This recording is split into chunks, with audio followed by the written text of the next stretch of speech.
પ્રધાનમંત્રી નરેન્દ્ર મોદીએ પવિત્ર પીપર હવાના ભગવાન બુદ્ધ સાથે સંકળાયેલા પવિત્ર અવશેષોના આંતરરાષ્ટ્રીય પ્રદર્શનનું કર્યું ઉદ્ઘાટન. કહ્યું, સમગ્ર માનવજાત માટે છે ભગવાન બુદ્ધ. બુદ્ધ દ્વારા બતાવવામાં આવેલ માર્ગ અને જ્ઞાન, તેમના પવિત્ર અવશેષ માત્ર કલાકૃતિ નહીં પરંતુ દેશની પૂજનીય વિરાસતનું અભિન્ન અંગ. ગૃહમંત્રી અમિત શાહ અંદમાન નિકોબારની મુલાકાતે. ગૃહ મંત્રાલયની સલાહકાર સમિતિની બેઠકમાં લીધો ભાગ. રાષ્ટ્રીય સુરક્ષા, ડિઝાસ્ટર મેનેજમેન્ટ અને સાયબર સુરક્ષા સહિત મહત્વના મુદ્દે કરાઈ ચર્ચા.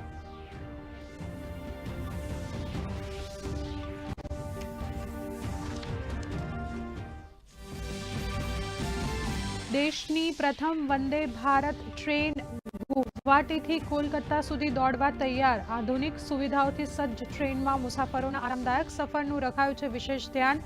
કેન્દ્રીય રેલવે મંત્રી અશ્વિની વૈષ્ણવે નવી દિલ્હી સ્ટેશન પર ટ્રેનનું કર્યું નિરીક્ષણ.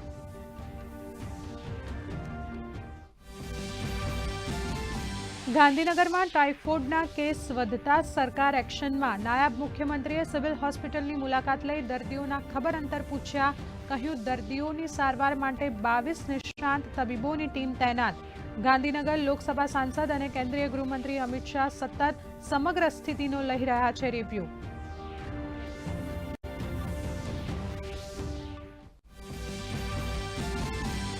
પોલીસ ભરતીની તૈયારી કરતા ઉમેદવારો માટે મોટા સમાચાર. પીએસઆઈ એલઆરડીની શારીરિક કસોટીની તારીખ કરાઈ જાહેર. આગામી 21 જાન્યુઆરીથી રાજ્યના વિવિધ સેન્ટર પર દોડ અને શારીરિક કસોટીઓ સાથે થશે પ્રારંભ. 13,591 જગ્યાઓ માટે 14 લાખ ઉમેદવાર.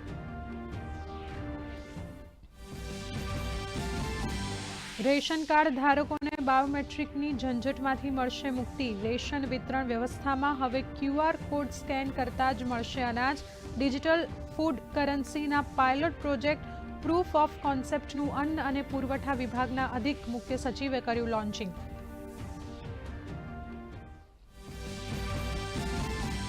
રાજ્યમાં માવઠા બાદ ઠંડીનો ચમકારો. 7 ડિગ્રી લઘુત્તમ તાપમાન સાથે નલિયા સૌથી ઠંડુ, તો રાજકોટમાં 9.4 ડિગ્રી લઘુત્તમ તાપમાન. આવતીકાલથી તાપમાનમાં 2 થી 3 ડિગ્રીનો વધારો થતાં ઘટશે ઠંડીનું જોર.